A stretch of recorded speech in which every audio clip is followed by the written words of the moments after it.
Thanks everyone for joining today. Really excited to have you here. I know that we're covering a lot of different topics, so I'm super happy to have Microsoft folks on the call to talk about two important topics today. So on the one side, we'll have Microsoft go over all the latest announcements you might be aware of that Microsoft announced a couple weeks ago that are particularly interesting and relevant for all of you guys as a MSPs. So you're hopefully informed, prepared, and ahead of the curve. And if you have any specific questions, because I know that there were a lot of announcements from Microsoft, you do have the opportunity here to use the Q&A section to ask your questions, and hopefully we'll be able to clarify a few things because I know, or we know, that there was just a lot to cover. And then we'll also talk about the vendor digital sales program and the team.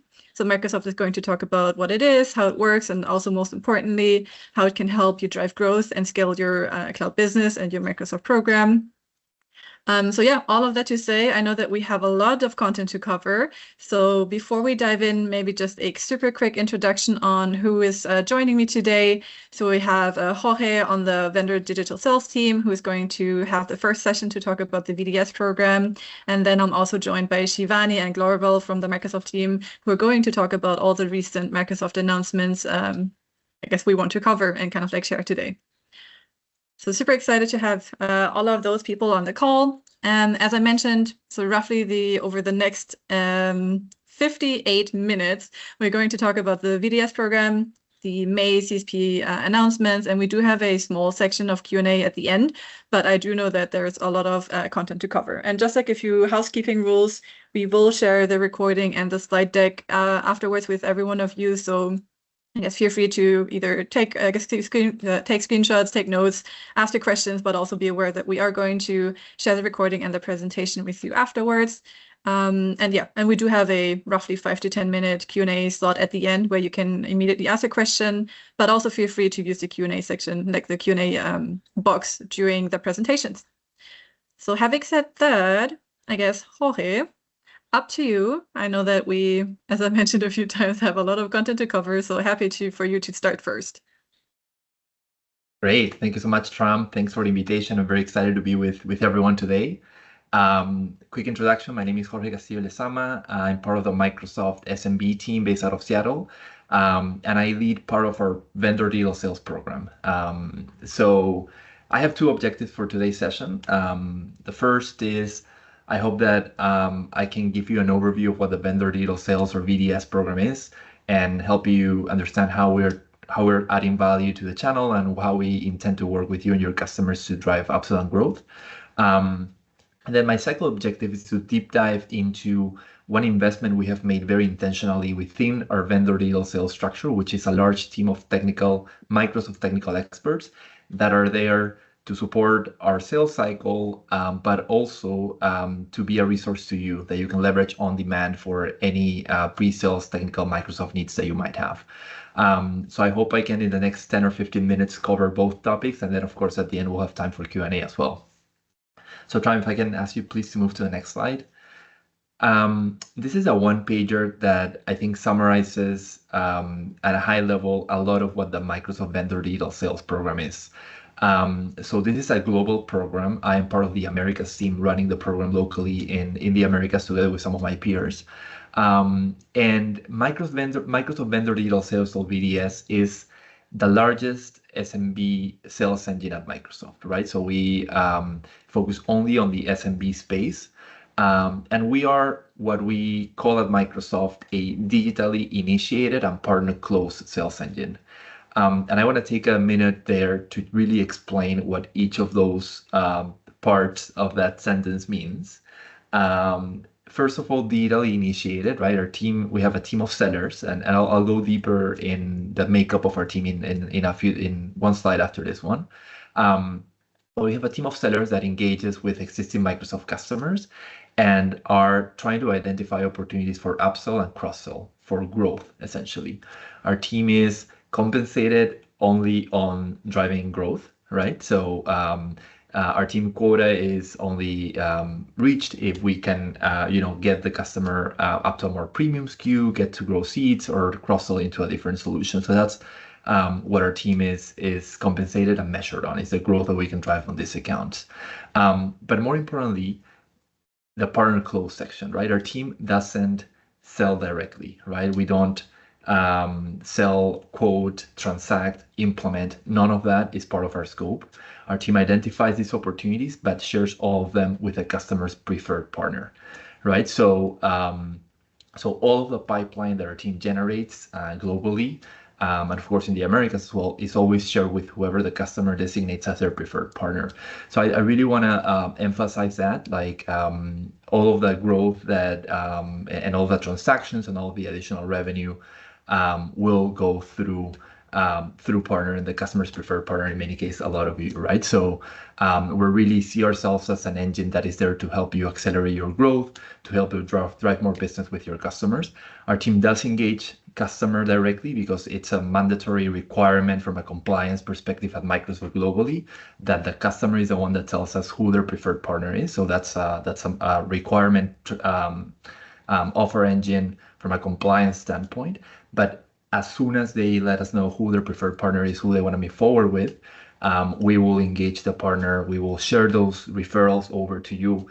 If you're set up in Partner Center, those referrals will be flowing in as a referral through Partner Center. And then also our team will be reaching out to you to make sure that you have visibility of this. We'll try to send you an email or give you a call to make sure that you have eyes on the referral that we're sharing with you. So that's I guess at a high level the high level picture of what VDS is and what our objective is. You can see here below on this slide a few of the sort of parts of our team, if you will, like we call them sales motions. These are sort of the different sales teams or sales campaigns or objectives that we run. So we break up our team into a few buckets that you see here, 5 of them represented, right? So our team manages, if I go from left to right on this slide, manages all the EA renewals in the SMB space. This is a bit less relevant maybe for this particular call, but any customer that has an EA renewal, our team will work with the customer and the partner on ensuring that that we maximize the upsell and cross-sell at renewal. We also have another team, the second on this slide, Top and Manage, which is a set of specific sellers that are aligned to the top 5,000 accounts across the Americas that we call the Top and Managed accounts. And in this particular group of customers, we actually, unlike what the name seems to suggest, we actually do have dedicated sellers for each of the accounts. So we have named sellers for each of those 5,000 largest SMB accounts in the Americas. So that is our Top and Managed team. Modern Cloud is a team that is focused on any non-EA renewal. And again, we're not working really on the renewal itself. We know that partners do the renewal. This is more about just engaging and providing the assistance to drive upsell and cross-sell at renewal time. And I'll speak, like I said, in a second about some of the resources that we bring to the table to help accelerate that upsell and cross-sell. Acquisition and growth is we also call this sometimes our scale motion, is where we are engaging with customers not based on a renewal trigger like we were on the renewals and Modern Cloud motions, but just in terms of customers that have the propensity for potential growth. And again, we engage, identify the opportunity, and make sure the partner is connected with us to drive that forward. And then finally, inbound, which is both customers that raise their hand through web platforms at Microsoft, interested in buying something else, right? We have, through our web platforms and marketing outreach in general, like customers can reach out and they will work with our team on whatever their needs might be.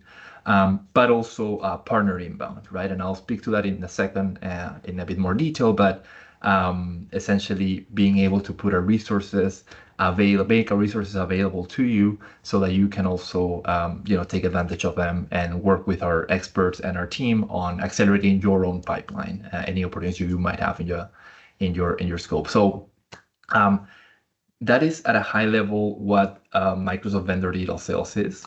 And if we can please move to the next slide, Tram, I want to give you a little bit of an order of magnitude of the size of our team. So we have roughly 900 resources across the Americas. And my objective with this slide is not to walk through all of the different roles within our team, We actually have an FAQ document that will be shared after the call that will outline a lot of the roles that you might see in our team. And the spirit of sharing that with you is that as you hear from folks at Microsoft, we know we are a large organization and a complex organization. So we hope that by giving you this visibility, you can understand whether the person that might be engaging with you is actually part of the vendor digital sales organization, so that you can connect the dots with what we're trying to do here, which again is trying to drive more growth together with you and not trying to take customers direct or drive any competitive motion.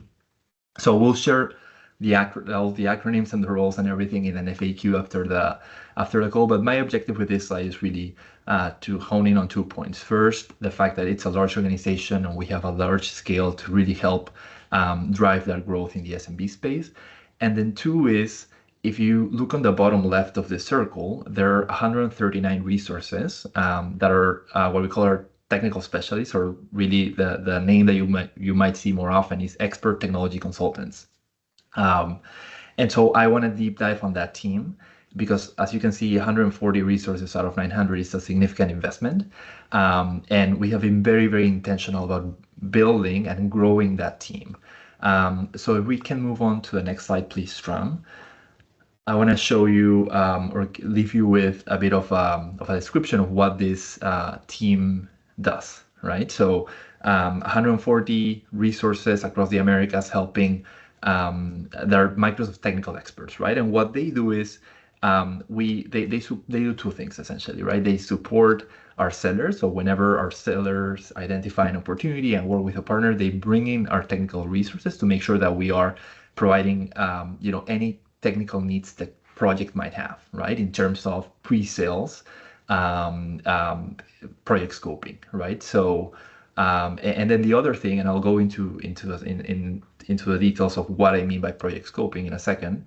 And the second is, if a partner has a deal that they need help from Microsoft, from a Microsoft technical specialist on a pre-sale stage, that's another type of role that our experts play, right? Is supporting partners in accelerating your own pipeline. So here, this slide is kind of summarizes what our experts do. From, again, it's technical pre-sales, right? So we're not doing implementation, we're not doing any of that post-sales or implementation work, but we are working with the customer and yourselves, the partners, on the pre-sale stage to provide as much technical Microsoft technical expertise and resources as we can, or you might need, to help accelerate that deal. So whether the customer needs to see a demo, right? They want to see a demo of Copilot, and maybe you need help from Microsoft to pitch Copilot together. If you're thinking of an Azure project and you need some support from a Microsoft expert to really, maybe iterate or think through together on that cloud architecture. Or the customer has security, we're trying to push for security upsell, and we want to go deeper into potential security risks and the pitch of a business premium, for example, right? Like, all of the things that you see here on screen are some of the engagements, some of the things that we see more commonly asked by customers and partners in terms of areas where we have developed specific expertise and that we can bring forward in the form of experts that will support these types of conversations. So, and again, and on the bottom of this slide, of course, is the Microsoft stack, right? Our experts are cut across all the stack, right? So we have experts on security, Azure, Fabric, Copilot, you name it, right? Copilot Studio. So really, I hope that you can see this team really as an extension of your own, in that anytime you have a customer engagement where you need support from a Microsoft expert to really think through the scoping and just make sure that we are presenting the best arguments and the best foot forward to get that deal to a win, you can count on our team to support you in that. Anytime our sellers are engaging with the customer, they will be bringing in our experts to bring that technical depth and work with you and the customer on winning that deal. But you can also use these experts on demand. And the next slide, and my final slide, is actually the one that shows you how to do that, right? So if you're working with a customer on a project and you want to engage our experts. You want support from our team of 140 Microsoft experts to, again, do a demo, go technically answer technical questions, or anything you might need.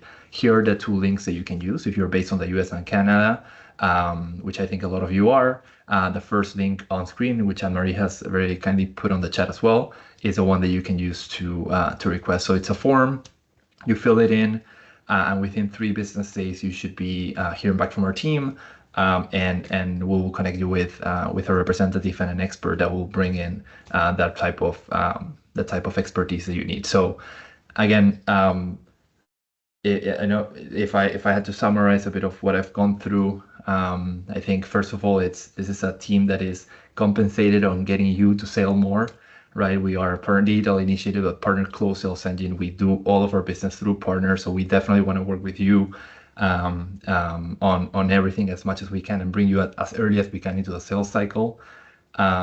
We have invested in a very large and specialized team of experts that is helping our sellers, but that is also a resource to you to help accelerate any deal that you have with Microsoft expertise, and help you run demos or run any technical engagement that you need.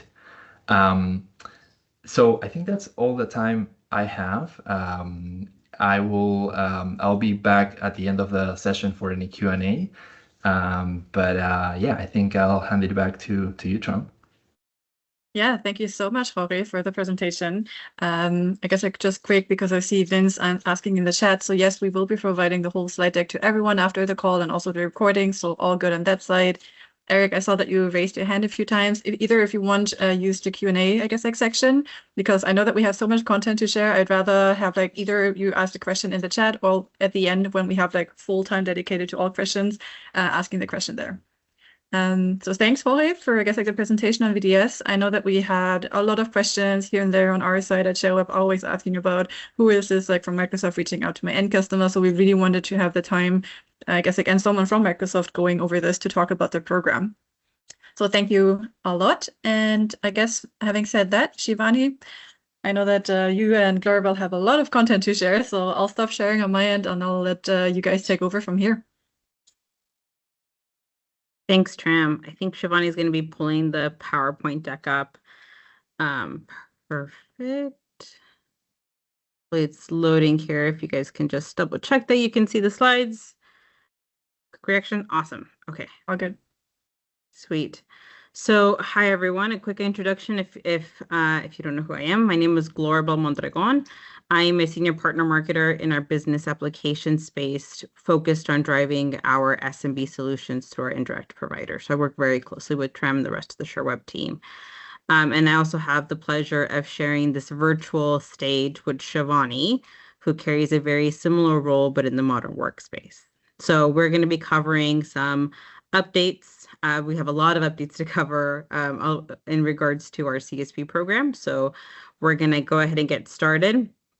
We have been very, very busy at Microsoft. The last few weeks, we have made several announcements that we'll kind of go into a deeper dive here. We've made announcements around new requirements, updates to pricing SKUs and promotions, and we'll also be sharing a ton of resources for you to be able to consume some of these updates on your own. So what I do want to kind of start off with is emphasizing the focus that we have here at Microsoft around CSP. It is our hero motion. It is a very, very big focus for us, and we want to make sure that we continue to drive investment around it. And when it comes to small and medium-sized enterprise customers, CSPs, right, our cloud solution provider partners, they're trusted advisors. They're the ones that are driving exceptional outcomes across the entire customer journey. And our partners, we realize, aren't just doing transactional kind of relationships, right? They're really driving value-added services. They're making long-lasting value impact. And so again, we're really invested in our CSP partners, so much so that 70% of our total partner investment spend is dedicated to these partners serving the small and medium-sized enterprise customers. So again, I just want to iterate, this is a very, very important motion for us. You'll see us continue to make investments around it. And some of the changes that we make is really to help our partners capture these small and enterprise customers by driving more renewals and upgrades and being able to really capitalize on that. But we also want to make sure that our partner ecosystem remains world-class with highly skilled and compliant capabilities. So some of the announcements that we'll be discussing today will kind of talk a little bit more about that. Here is just a summary, again, of those updates and just some of the details. It's kind of like a one-pager that you can kind of download or take a screenshot of that has some high-level information around each one of these announcements. But again, I won't cover details on this slide. We'll go into each single announcement on its own. All right, so the first announcement that I'll cover is around the new CSP authorization requirements. So this was part of our May announcement. There's kind of these two big pieces. So one is around direct bill partners and the other one is around indirect resellers. So for our direct bill partners, this is going to be a really, really big impact. What you're seeing here is that one of the big changes that will become effective October 1st is this minimum trailing 12-month revenue requirement. It's going from being a $300K requirement in FY25 to a $1 million requirement in FY26. And this is going to across the entire all solution areas. There's a couple other big pieces to call out, right? You need to have at least one solution partner designation. There's some security requirements that are also going to be coming into play, active support plans, those kinds of things. So again, I won't go into all the details here, but just know that if you're a direct bill partner, if you work with any direct bill partners, this will be impacting their business significantly. And the other thing as indirect resellers, which we've kind of made these announcements around having at least a $1,000 trailing 12-month billed revenue minimum. So that basically means in the last 12 months, have you at least transacted $1,000 in revenue. So it's not per month, it's per the last 12 months, the trailing 12 months, right? We made those announcements in FY25, and then we're going to be enforcing them and as of October 2025. So if you are a partner that kind of falls within that kind of area, make sure you reach out to your Sherweb team to be able to support you in that. And again, there's a bunch of partner-facing resources up in the corner there for you guys to take advantage of. The second update is around our incentive eligibilities. So this one will also be a bit of a change. Just for the sake of time, I'll kind of cover our indirect reseller one specifically. So in FY25, in our fiscal year FY25 for Microsoft, right? A partner, in order for them to earn any incentive, whether it's 4.75% for billed revenue, those kinds of different percentages, all the partner needed to have was a CSP authorization, right? And a solution partner designation. Any designation, it could have also been a gold or silver competency since we're still slowly rolling off of that. But they needed to have at least any solution partner designation, and they also needed to have $25,000 in trailing 12 months. Going forward after October 1st, partners will continue to have that CSP authorization, correct? But they will either need to have a solution partner designation or a minimum of 25 points in that specific solution area. So if you are a modern work partner after October 1st, if you don't meet that 25-point minimum threshold for the business applications, for example, for the business applications type of points, then you wouldn't be able to earn any business application MCI incentives if you're transacting any deal. So unless you had the 25-point minimum or if you had a solution partner designation. The other thing too, right, that we're just going to continue to maintain is that $25,000 trailing 12-month revenue. So this will be a big impact for partners, especially if it was a modern work partner that was reselling Business Central licenses, for example, in FY25, they would have been able to get some of those MCI incentives in FY26 unless they meet that 25-point minimum for the business applications partner scores. They would not be able to earn that incentive. So just kind of keep that in mind as you're transacting and as you're earning these points. And again, if you are wanting to have help on how do I get more points in the solution area, reach out to your Sherweb team. They're fantastic and amazing and can definitely help you with that. And again, any questions, please put them into the chat. We'll answer them toward the end as well. The last one that I will cover before I hand it over to Shivani is around Business Central. So again, I focus on the business application space. We made some announcements in May around changing and increasing our Business Central pricing, again, effective October 1st. The big thing to call out here is while the price changes, are $70 a month to $80 a month after October 1st, the storage that comes with each one of these SKUs is also going to be increased, right? So you're getting from 2 gigs of storage to 3 gigs of storage. So this is going to be applicable to any new subscription or any existing renewals after October 1st. So make sure you keep an eye out for that as well. And I will put links in the chat as well. All right, I'm going to hand it over to Shivani to start covering some of the modern work updates. Awesome. Thank you, Glorabel, for covering some of the key updates, especially earlier on. Those are all cross-solution area updates, right? When we think about authorization, when we think about the points required for solutions designations, right? And to earn incentives, like those are changes, the revenue requirements that impact partners across whichever solution area you transact on. So super important.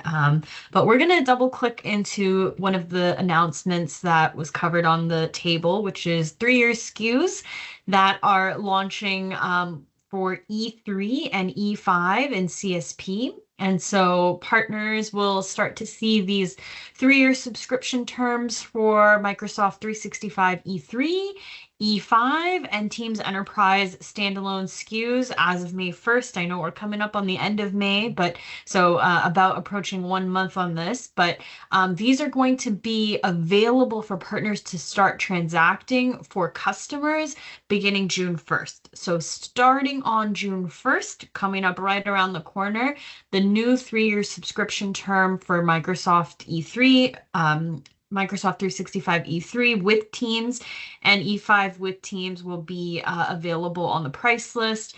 And then additionally, what I wanted to call out is if you are working with a customer who for any reason perhaps transitioned from an EA enterprise agreement to CSP, and kept their Teams entitlement before June 1st, they can move from monthly or annual to the 3-year SKUs midterm. So that's an important call out because it is kind of a change in licensing model. And I know CSP is our hero motion as Glorabel just called out.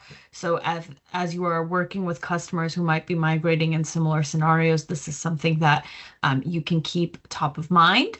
I'm going to pause here. This is an important slide to just think through the mechanics of introducing 3-year SKUs, but I'll keep us moving forward for the sake of time to kind of talk through what does the SKU look like and what's actually included, right? And so 3-year SKUs are available with Teams and without Teams. So both options are available. The biggest thing to keep in mind when transacting a 3-year SKU is that there is a 100-seat minimum purchase requirement for the 3-year SKUs, and this is going to be enforced at the SKU level. So that means 100 seats of E3 and 100 seats of E5, right? Not mix and match as an example.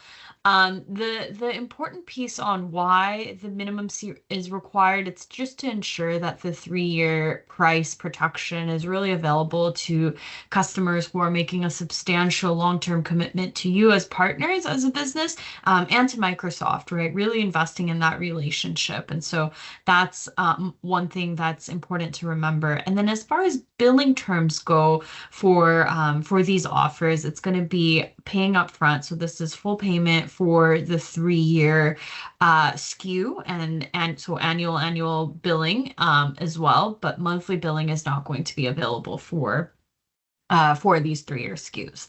So pretty clear on the guidelines and policies aligned to the SKUs, but please do drop in any questions as they come up in the Q&A. I'll respond to them as soon as we're done presenting and follow up at the end as well, but I'll keep us moving forward. So what is the opportunity for partners? Why should I even consider these 3-year SKUs, right? It's really about, again, as what Glorabel mentioned, it's the CSP partners who make these solutions come to life for end customers, who make it real with the services that you position. And so it's really about, one, establishing stronger relationships to support your customers' long-term journey and transformation, right?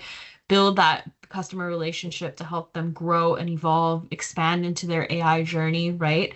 The next piece is revenue opportunity. How can you seed and convert and upsell, cross-sell across different solution areas and drive value with your services, right? Whether that's project advisory, whether that is managed services for driving adoption and usage, whatever those opportunities might be.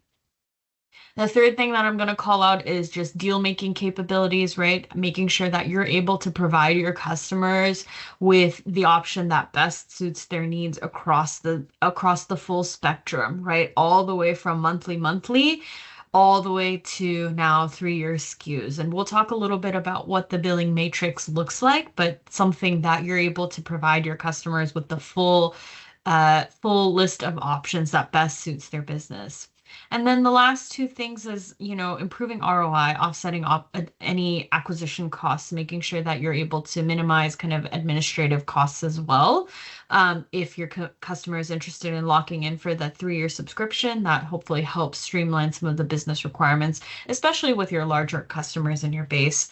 Lastly, just want to make sure that, as we called out, CSP is the hero motion. And we're looking to bring more parity and an opportunity between what Microsoft offers and what other competitors might offer as well. And so that's really an important opportunity here. So this is kind of what we see as a key motion, something that is going to help strengthen the CSP narrative with your end customers, and something we're pretty excited about with June 1st just right around the corner.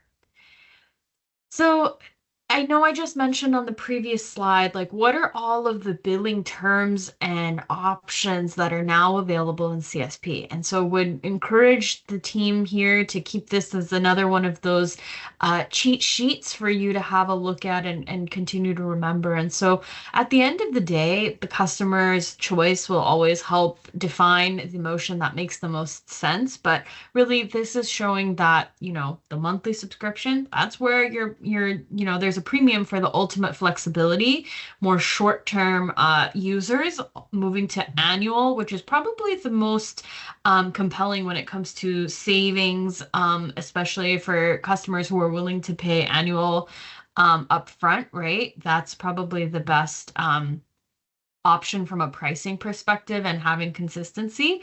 And then the last piece is the triennial subscription or the 3-year subscription to have the best planning, value, and security ahead for those looking at their long-term journey, right? So you've got 3 flavors now: monthly, annual, and 3-year. And I would encourage you to just keep this as kind of a cheat sheet in the back pocket to help navigate the different subscription models. So we spent a little bit of time talking about the SKUs, subscription models. Now we're going to talk a little bit more about some exciting promos that are launching for the 3-year SKUs on E3 and E5 as well. This might not be new information, but we're going to spend a little bit of time walking through what the promo actually includes. So this is, again, as I mentioned, for a minimum of 100 seats all the way to 2,400 seats. So this 2,400 cap is pretty consistent with other promos in market, even today, right? So that stays the same. This is going to be available in all markets starting June 9th. So shortly after the SKUs go live. And this will be available through the calendar year, so December 31st, 2025. And when we think about, okay, how can I get started with targeting the right customers who make sense for this 3-year SKU, would encourage partners on the call to take a look at your M365 Lighthouse sales advisor tool for upsell opportunities. I know Sherweb did a couple of trainings on this topic a few weeks ago. And so if you need help, maybe there's an on-demand recording or slides that you can get access to from a previous training hosted on this. Additionally, the building secure productivity assets. So there's tons of resources that help with the value prop and campaigns that you can launch and white label ready to go across PMC and DMC to drive impact on these SKUs and help tell the story with your end customers. So those are a few tips to get started. And I would be remiss if I didn't call out the fact that we're in the last month of what Microsoft Q4 looks like, right? So while it's exciting to talk about promos that are launching and that will probably help you drive more impact in what will be Microsoft fiscal year 26, I do want to spend some time talking about what's available for you right now. This, I know Sherweb has been sharing with all the partners on the call and every possible opportunity, but this here is just a quick one slider on the No Better Time initiative and kind of the 6 core upsell motions that CSPs are thinking through when working with your end customers based on where they are in their journey, right? So as you recall, in Q3 we had a business premium offer that is no longer in market. But Business Premium is absolutely a hero SKU when we think about SMB and driving with a secure foundation to attach a Copilot and accelerate AI, right? So the first piece is upselling to Business Premium and attaching E5 security where it makes sense. We also have the upsell to M365 E3 promos in market, right? So there's a 15% off promo on E3 for the 1-year SKUs, and that is available till June 30th, 2025. And the one thing that I did want to call out while on this slide is that the 10% 3-year SKUs and the 15% 1-year SKUs, they're not stackable, right? There are 2 different motions. And so the 1-year subscription, it applies for the 15%, and 3-year SKUs will benefit from the 10% offer. So just wanted to call that out as a point of clarification. We'll move to the E5 mini bundles. So again, we have the promos in market for E3 to help drive this motion, but there's also the 50% off E5 compliance promo with Copilot that is available until February 1st of 2026. So quite some time. I think the biggest highlight was in the past, this promo was 50% off E5 compliance per the number of Copilot seats. Now that has changed to you just need at least 1 Copilot seat, right? So it's not that if I have 50 Copilot seats, I get 50 seats. Now there's no mirroring required. As long as you have 1 seat, you're eligible to take advantage of this promo. E5 also has a 15% off promo in market until June 30th. Again, not stackable with the 10% promo for E5. And then last but not least, we do have the M365 Copilot promo, 15% off for 1 year. And the biggest update on this, as of a couple weeks ago, if you recall, this promo used to only be up to 300 seats, but now we're driving consistency across the board. So this is also available for up to 2,400 seats with no exception path required, right? So as you're working through Q4, if you have any land and expand opportunities with your customers who are looking to grow their Copilot base, this would be a great offer to consider. I'm going to pause. I covered a lot of information related to promos, and I know Glorabel also covered a lot of critical information on just changes that were announced. We've got some resources for partners to take advantage of on the call. These slides will be shared with the team, so feel free to click through these links and evaluate. But just want to say thank you to the Sherweb team for having us today, and thank you partners for just all of the amazing work that you've been driving this fiscal year and just driving a strong Q4 and gearing up for Q1. So with that, we'll pause for questions, and Tram, maybe turn it over to you as well. Yeah, give me 1 second. I was also trying to answer some questions in the chat because I know that you guys were very busy presenting. Let me find my presentation deck here. Share my screen. And you guys were like perfect on time. Awesome. That's like basically on the minute. Awesome. You should be able to see my screen, right? Slide deck with more resources. Awesome. So that's honestly my last slide before we can start the Q&A sessions with everyone in the chat, or even like people who wanted to raise their hand. But just wanted to say from a Sherweb perspective, I know that was a lot of information, I guess, like to digest, and hopefully you were aware of some of it, of most of it. But in case you were not, on the Sherweb website, we do always try our best, I guess, to simplify and summarize these information coming from Microsoft. So feel free to always get refer back to the monthly BMR newsletter we have on our partner portal. We do send a partner newsletter every month. We one of the questions I saw, Brad, for example, hey, can you address the changes to Microsoft's non-profit grants? So we're not going to cover this in today's webinar, but as I kind of like answered you, we did send an email about this with more information and what it means for you. I think on May 16th. But also feel free, I guess, like to reach out to your account rep. But we do have information like that. So yeah, just wanted to summarize that, as Glorabel and Shivani nicely said, on the Share website, we do try to provide as much information as we can from our side as well to support you guys through that. So having said that, let's have a look at the Q&A. So maybe before I go, I guess in order, Eric and Steve, I see that you guys have raised your hands. Just wanted to make sure. I think, Jorge, I saw the question from Michael you had answered. Corey, you got an answer. I think there was one open from Michael, which hasn't been answered yet. It was like the 3-year purchases, Shivani. So maybe Shivani Garble, more a question for you. Like how a 3-year purchase impacts the 12 trading months. If an MSP makes a one-time purchase, is it accrued forward over the term to help the 12 trading months, or is it just a one-time shot? And we hope to, like an MSP would hope to average work out to help like the minimum requirement. Right. So this is it's billed annually upfront, right? So I would need to double check, but I believe this is called out in the FAQ document as well. And I believe this would count towards supporting the trailing 12 months revenue requirement that you have to achieve as a partner. So if you, let's say, secure multiple deals, that would help all contribute to, for example, the trailing 12 months 25K revenue requirement as an indirect reseller. That's one example to earn incentives, if I'm not mistaken.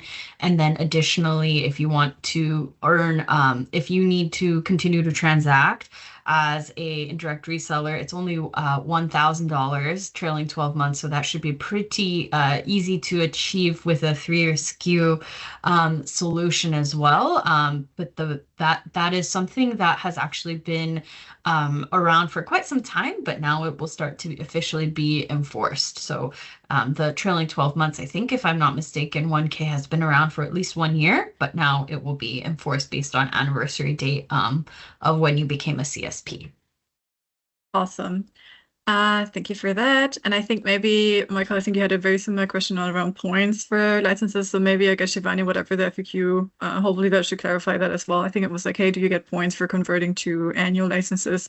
But I don't think so. I guess kind of like, yeah. Yeah, like points as in solution designation points, because the licensing model will not necessarily impact earning solution designation points that will help make you eligible for incentives, right? So for that, I know Glorabel covered it early on, but it's really just making sure that you have 25 points across any of the 3 buckets or categories for your solution designation. And for example, if you're a modern work partner, doesn't matter if it's the SMB designation, doesn't matter if it's the enterprise designation, the benefits are the same. So please choose the designation that makes the most sense for you. And I think it's pretty exciting because now it's just the 25 points to make sure that you're able to turn on the opportunity for earning incentives versus waiting till you achieve the full 70 points to earn the designation. So billing model doesn't contribute to that though. Awesome. Yeah, that's what I thought.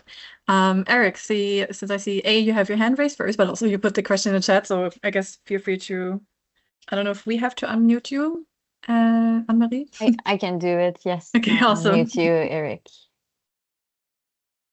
I see that, I don't know if it's Yeah. the same question, Eric, you have with the Copilot promotion, but feel free to ask. Okay. No, thanks for letting me ask my question. No, it's a different question. Specifically, my question is for Jorge. So I'm not sure. I don't think it was your organization, but over the past 1.5 to 2 years, Microsoft has had somewhat similar program going on where third parties were working as external Microsoft contacts, contacting end users, end user customers about software assurance renewals, on-prem Business Central renewals, and basically we were blindsided by it, and that might be the reason why you're going around talking about it. But what was happening is, unequivocally, they were trying to upsell our customers to their own personal, like their business's services. And they were not contacting us as partners about the renewals.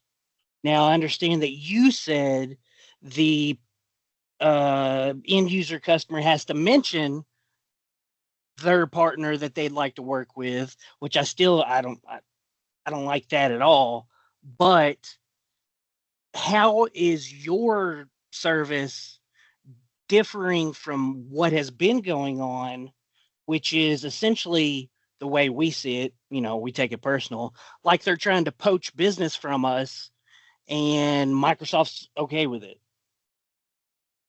Yeah, Eric, appreciate the question and feedback. I'd be curious to take a look at any past correspondence you might have on that, because if you can send it maybe to myself or through Trum and the team, I'll love to take a look to try to understand what program that might be coming from. Like I said, in our case, vendor digital sales is we transact through partners. We don't transact directly. We wouldn't be taking the customer to a direct transaction.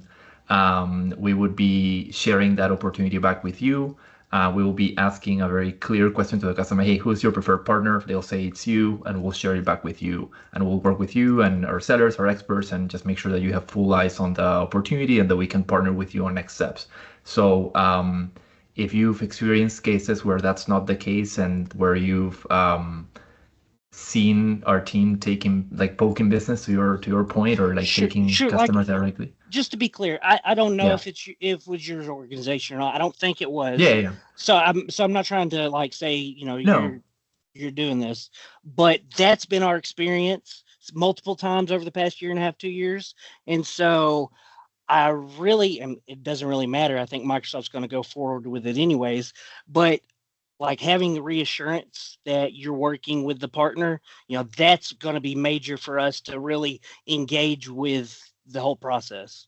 It is, Eric. Appreciate it. And like I said, I think so. We'll share it's a couple of pages long document of an FAQ, and I do encourage you to take a look at. There's a specific section that talks about how do I know if the person that's engaging with me is from VDS, and you'll see a few pieces of information that we put there around, hey, if you see these roles in their signatures, or if you see this website in their signature, you can tell that they are from VDS.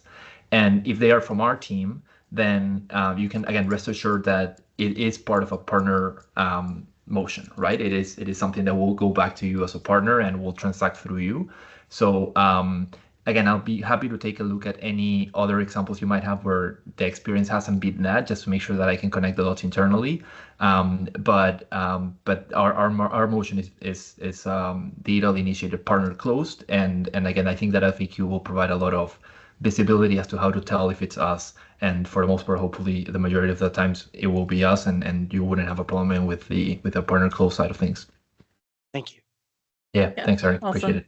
Thanks, Jorge. And I guess like also to add on that, I know that over the past months and even weeks and years, I know that we generally, anytime you have like feedback like this, feel free to share it with on the Share website, because we can kind of like summarize, also share it with the Microsoft team. I know that we've been working very closely over the past months, right, Jorge, about, hey, how to improve this, how to make it better, how to communicate this better, because for sure I do say, like from my Share website, Eric, it's a Microsoft program which is not stopping. So it's now more like the opportunity for you to learn how to leverage it best, so it makes most sense for your business. But I appreciate, Jorge, your very detailed answer. Of course. No, of course. Awesome. Then, yeah, Steve, I guess next, I see that your hand is raised. I guess if Anne-Marie will unmute you, you can Yep. ask your question. Allow your mic, Steve.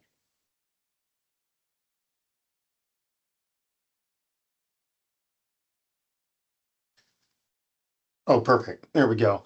A couple more questions for Jorge, more on the subject matter side of it. Just trying to get like how granular some of these solutions might be. But you mentioned in the number 3 step about helping partners drive growth and transition to CSP. Is that more in like if we as a partner wanted to reach out in a new opportunity, you might give us consulting or suggestions on how best to do that? Or is there actually a proactive lead-based approach to that where you may send us, hey, here's a customer that may need some help, or maybe just a little clarity on that, and then I got a follow-up right after that as well. Yeah, of course. Yeah, appreciate the question, Steve. So a little bit of both. So if you have ongoing deals in your pipeline with your customers that you need some support from Microsoft on, and you need a Microsoft expert to come in and do exactly what you said, right? Just consult with you, maybe bounce some ideas back and forth, maybe look at architecture together, look at the security together, run a demo with your customer. Any of those and some of the things that I put on that slide that will be shared, you can come to us and request our assistance. So there's that PLSR link that is also on the slides. It's also on the chat window, I believe. And you can use that to share with us opportunities that you are already working on where you need help from a Microsoft expert. So that's part number 1. And then the second part is as our sellers engage with customers and identify opportunities for upsell and cross-sell, wherever you are the preferred partner for that customer, we'll engage with you and we'll share that with you, and we'll work together to make sure that we win it. So it's a little bit of both, but yeah, there's that inbound component to us where you can send us a referral and we can support you on winning that deal with our experts. And there's also the outbound where we will share with you any relevant opportunities. Got it. Is there any detail to the sharing? Is that just a list of like how you stand in a Microsoft partner for that region, etc.? Or is there any prioritization to how those leads would be shared on the outbound side? Yeah. So for the most part, it will be so all of the customers that our program engages are existing Microsoft customers. So the vast majority of them already have a Microsoft partner they work with.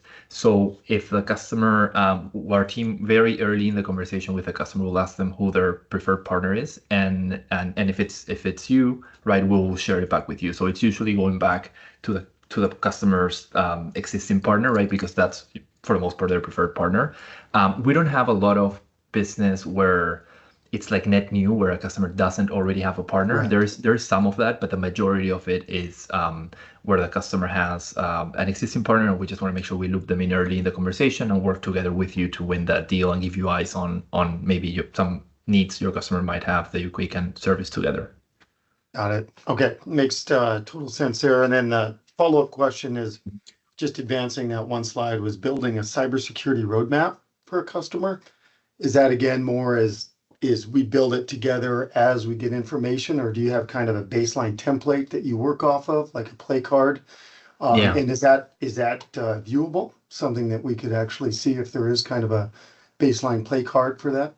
We do. We have a few things actually on the cybersecurity front, Steve. So first, basically 2 things. First, our team can run an assessment, or we call it an evaluation, but it's essentially similar to what you've heard probably spoken about as an assessment. So we can run a tool in the customer's environment to gather data and get rich insights about the customer. That's option 1. It's not mandatory by any means. It's one of the options we offer to you on the customer. And then we do have also what we call a security consult, which is sort of a deep 1-hour-long engagement that will take the customer through a series of of pieces of content around essentially the zero trust framework and how that applies to their business.